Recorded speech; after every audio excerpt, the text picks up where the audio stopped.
Everyone welcome to my YouTube channel. कैसे हैं आप सभी? आई होप सभी बहुत अच्छे होंगे। तो अटल बिहारी वाजपेयी मेडिकल यूनिवर्सिटी ने जो सीनेट, सीपेट और यूपीजीईटी के लिए जीएनएम, पैरामेडिकल और बीएससी नर्सिंग के लिए जो एंट्रेंस एग्जाम कंडक्ट कराया था, उसकी देखिए सभी राउंड काउंसलिंग समाप्त होने के बाद स्टे राउंड हुआ। अब स्पेशल स्टे राउंड शुरू हो चुका है। तो आज हम देखिए यूपी सीनेट, बीएससी नर्सिंग पे सुबह मॉर्निंग में वीडियो अपलोड कर चुके हैं। अब हम बात करने आए हैं पैरामेडिकल की। तो जो स्टूडेंट पैरामेडिकल का फॉर्म सीपेट 2025 के लिए भरे, उनके लिए ये वीडियो काफ़ी खास रहने वाला है। तो जो भी कैंडिडेट जिनको अभी तक कॉलेज अलॉट नहीं हुआ है या जिनके बहुत कम मार्क्स थे, उनके लिए सुनहरा जो है मौका सामने आया है। स्टे राउंड काउंसलिंग में आपकी क्वालिफाइंग मार्क्स जो है अब कम कर दी गई हैं और अब कम नंबर वालों को भी कॉलेज मिलने वाला है। जैसा कि आप यहाँ देख सकते हो, आपके सामने हाईलाइट है stay round counselling registration for CIPET, bachelor of paramedical and master course live now. ठीक है, तो आपको चलिए पूरी इन्फॉर्मेशन देता हूँ। यहाँ पे आप देख सकते हैं special stay round counselling bulletin. ठीक है, आपको पूरा बुलेटिन दिखा रहा हूँ, कब से कब तक कौन रजिस्ट्रेशन कर सकता है और क्या पूरी जानकारी रहेगी। तो चैनल पर नहीं, जरूर सब्सक्राइब और टेलीग्राम को ज्वाइन कर लेना। आपको कट ऑफ से लेकर जरूर डॉक्यूमेंट और कौन करा सकता है काउंसलिंग, कौन नहीं करा सकता है, साथ ही साथ कितने नंबर पर कौन सा कॉलेज कोर्स अलॉट होगा और बेस्ट कोर्स कौन से, उनसे रिगार्डिंग भी बात करेंगे। और जितने भी आपके डाउट हैं, आई होप सभी क्लियर एक ही वीडियो के माध्यम से करने की कोशिश करूँगा, क्योंकि मेरे पास भी ज़्यादा टाइम नहीं रहता है और आप सभी का टाइम बहुत कीमती है, मेरे लिए भी और आपके लिए भी। ठीक है, तो देखिए अटल बिहारी वाजपेयी मेडिकल यूनिवर्सिटी द्वारा जो सीपेट का एंट्रेंस एग्जाम 2025 में कंडक्ट किया गया था पैरामेडिकल के कोर्सों के लिए, बैचलर ऑफ पैरामेडिकल कोर्सों के लिए, जिसमें आपके फिजियोथेरेपी, ऑप्टोमेट्री जैसे कई सारे कोर्स थे, लगभग 17 कोर्स थे आई होप। ठीक है, तो रजिस्ट्रेशन आपका जो है सैटरडे से स्टार्ट हो चुका है। 13 सितंबर से आपका 20 सितंबर तक इस काउंसलिंग का ऑनलाइन रजिस्ट्रेशन आप कर सकते हैं। Online on campus stay round counselling admission process.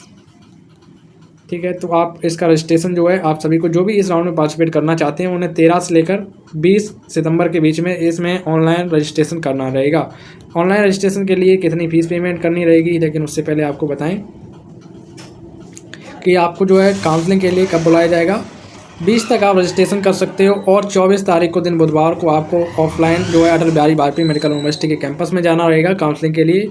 Offline आपकी काउंसलिंग होगी। ठीक है, रजिस्ट्रेशन तो आपका ऑनलाइन होगा, बट आपको काउंसलिंग कराने के लिए लखनऊ अटल बिहारी वाजपेयी मेडिकल यूनिवर्सिटी के कैंपस में जाना रहेगा।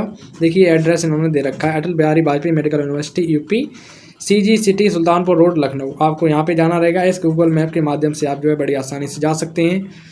और बात करें कि इसमें कौन कौन पार्टिसिपेट कर सकता है, कौन पार्टिसिपेट नहीं कर सकता है, तो सबसे पहले एलिजिबिलिटी क्राइटेरिया की बात करें तो all qualified candidate who have not participated in round first and mop round counselling.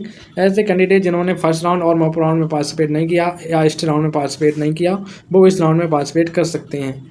ठीक है, all qualified candidate who have participated in round first mop round counselling, stay round counselling have not been allotted any seat in any college. ऐसे candidate जिन्होंने first, second या mop round counselling में participate करी या stay round counselling करा but उन्हें कोई seat allot नहीं हुई, वो कैंडिडेट भी इस राउंड में पार्टिसिपेट कर सकते हैं। इसके बाद बात करें qualified candidate who have been allotted a seat have not been admitted. ऐसे कैंडिडेट जिन्हें को कोई सीट अलॉट हुई थी, उन्होंने एडमिशन नहीं लिया। ठीक है, तो वो भी इसमें पार्टिसिपेट कर सकते हैं।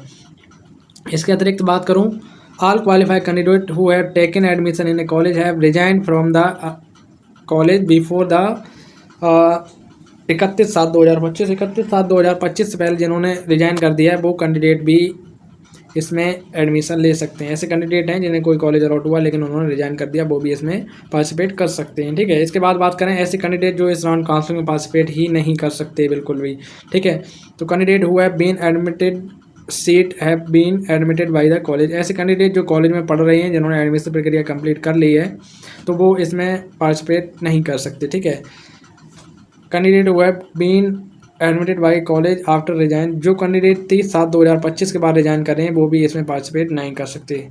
तो ठीक है, जिन्होंने 30/7 के बाद रिजाइन किया है वो पार्टिसिपेट नहीं कर सकते, या जो एडमिशन ले चुके हैं कॉलेज में, जिन्होंने सीट को फ्रीज कर रखा है, वो इसमें जो है रिजाइन नहीं कर सकते। बाकी सब जो है इसमें रिजाइन कर सकते हैं। ठीक है, तो ये जो है आपका स्टे राउंड काउंसलिंग हो रहा है बैचलर ऑफ पैरामेडिकल कोर्सों के लिए। आपको अटल बिहारी वाजपेयी मेडिकल के कैंपस में जाना रहेगा। रजिस्ट्रेशन का प्रोसेस क्या है, आपको देखिए सबसे पहले अटल बिहारी वाजपेयी मेडिकल यूनिवर्सिटी की ऑफिस साइट पे चले आना है। आईडी पासवर्ड से आपको लॉगिन करना है। लॉगिन करने के बाद आपको अपनी जो है सभी बेसिक डिटेल आपकी आ जाएगी। आप जो है अपनी डेट ऑफ बर्थ, अपना जेंडर चेंज भी कर सकते हैं और अपनी कैटेगरी को भी चेंज कर सकते हो। ठीक है, इसके बाद बात करें आप हाई स्कूल और इंटर की मार्कशीट को अपलोड करते हुए 500 रुपये का आपको जो है काउंसलिंग रजिस्ट्रेशन शुल्क देना रहेगा, जो आपका नॉन रिफंडेबल रहेगा। ये सभी को देना पड़ेगा। अगर इस राउंड में पार्टिसिपेट कर रहे हो तो 500 रुपये काउंसलिंग का रजिस्ट्रेशन फीस आपको देना पड़ेगा। इसके बाद सीट कन्फर्मेशन फीस 40,000 रुपये आपको देनी रहेगी। Atal Bihari Vajpayee ABBMU UP by credit card और डिमांड ड्राफ्ट, क्रेडिट या डेबिट कार्ड के माध्यम से आपको जो है काउंसलिंग में वहाँ लखनऊ पहुँचने से पहले आपको ये पे करनी रहेगी।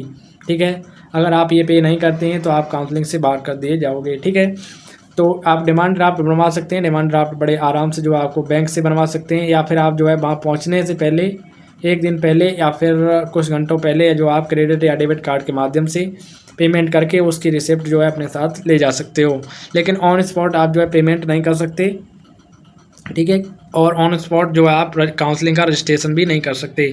जो कैंडिडेट इस राउंड में पार्टिसिपेट करना चाहते हैं उन्हें रजिस्ट्रेशन कराना ही होगा। अब इसके बाद बात करें, the demand draft should be made for favour ABBMU common paramedical entrance test 2025।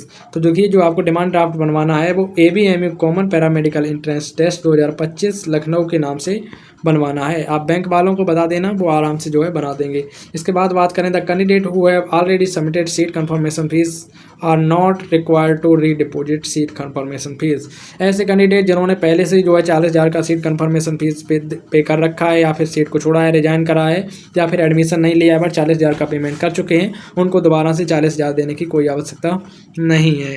इसके बाद बात करें, candidate should to have print out special list on counselling form verification form which has to submitted the.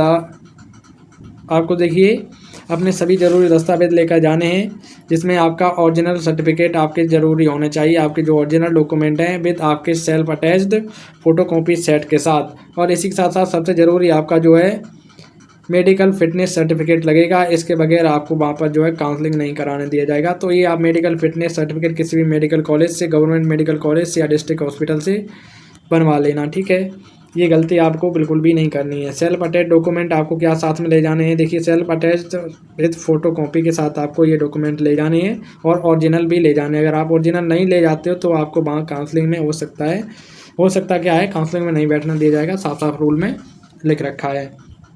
सबसे पहले आपके पास 1 coloured passport size की एक photo required रहेगी। एक ना ले जाकर आप ज़्यादा ले जाइएगा। ID कार्ड आपके पास जो भी Aadhaar card, voter ID, driving licence जो भी अवेलेबल है ले जाइए। Seat verification upload at the time of application form filling. जब आपने एप्लीकेशन फॉर्म फिलिंग किया था उस टाइम आपने सीट वेरिफिकेशन अपलोड करी होगी, वो आपको साथ में ले जानी है। 10th और 12th की मार्कशीट लगेगी आपकी। सर्टिफिकेट 12th का आपका देखिए माइग्रेशन या TC, वो भी आपको ले जाना रहेगा। मेडिकल फिटनेस आप किसी भी डिस्ट्रिक्ट हॉस्पिटल से, गवर्नमेंट डिस्ट्रिक्ट हॉस्पिटल से बनवा कर ले जाइए। कास्ट सर्टिफिकेट की बात करें तो कास्ट सर्टिफिकेट सबसे ज़रूरी खास ध्यान देना है OBC EWS वालों को। आपका कास्ट सर्टिफिकेट 1 अप्रैल 2025 के बाद का ही चलेगा, इससे पहले का नहीं चलेगा। ST SC का 2 साल 3 साल पुराना भी चल जाएगा। अनरिजर्व को किसी भी कास्ट सर्टिफिकेट की आवश्यकता नहीं रहती है। और इसके अतिरिक्त अगर आपके पास कोई NCC PWD सर्टिफिकेट या एक्स आर्मी है तो वो आपका उसको भी साथ में लेकर जाएं। एक ज़रूरी notice, after the seat allotment and acceptance, अगर आपने सीट को एक्सेप्ट कर लिया, if any candidate is not reporting allotted college the seat confirmation fees 40,000 will be fortified. अगर आपको कोई सीट आप एक्सेप्ट कर लेते हैं और कॉलेज में रिपोर्टिंग कराने नहीं जाते हैं कि मैं रिपोर्टिंग कराने नहीं जाऊंगा, मेरा एडमिशन नहीं हुआ तो मेरी फ़ीस वापस हो जाएगी, तो ऐसा नहीं होगा। आपकी 40,000 की फ़ीस जब्त कर ली जाएगी। अगर आपको खूब अच्छा लगता है कॉलेज तो ही कॉलेज के लिए यहाँ करें, अदरवाइज हाँ ना करें। अब इसके बाद बात करें कैंडिडेट, तो देखिए इन्होंने इंपॉर्टेंट नोट में यहाँ पर पहले ही बता रखा है, candidate are advise to check the college credential hostel and transport facility ETC from the seat matrix as well as verify from the college. देखिए आप अपना हॉस्टल फैसिलिटी, आने जाने की सुविधा और ये सब देखकर ही एडमिशन लें, ऐसा इन्होंने पहले से ही देख रखा है। बाकी आप इनसे कोई बाद में शिकायत ना कर सकें, ऐसा इन्होंने पहले ही आपको बता रखा है। तो आई होप आपके लिए वीडियो काफ़ी हेल्पफुल रहा होगा। Thank you so much watching for this video. Cut off की बात करें तो ये काउंसलिंग का जस्ट राउंड 2 है, इसकी कोई निश्चित कट ऑफ नहीं है। आपके मार्क्स कम भी हैं तब भी आपको अलॉट हो जाएगा, क्योंकि अब मैक्सिमम लोगों ने एडमिशन ले रखे हैं, बहुत कम कैंडिडेट हैं जिनको लगभग एडमिशन नहीं मिला है। ठीक है, तो अब आपको जो है वहाँ जाना है। काफ़ी सारे लोग वहाँ नहीं जाते हैं, इसलिए नहीं आपको अपनी लिस्ट बना के ले जानी है कि हमें ये कॉलेज चाहिए। अगर वो कॉलेज आपने एक बार हाँ कर दिया तो आपका चेंज भी नहीं होगा। तो सोच समझकर जो आप कॉलेज वहाँ भरें वही भरिएगा, क्योंकि हो सकता है आपने हाँ कर दिया, आपको वो कॉलेज एक्सेप्ट हो गया, आपको अलॉट कर दिया गया और बाद में आप जो है कॉलेज को एडमिशन लेने नहीं जाते हैं, 40,000 एक बड़ा अमाउंट होता है, वो आपका जब्त कर लिया जाएगा। तो आज के वीडियो में फिलहाल इतना ही। Thank you so much watching for this video. All the very best and धन्यवाद।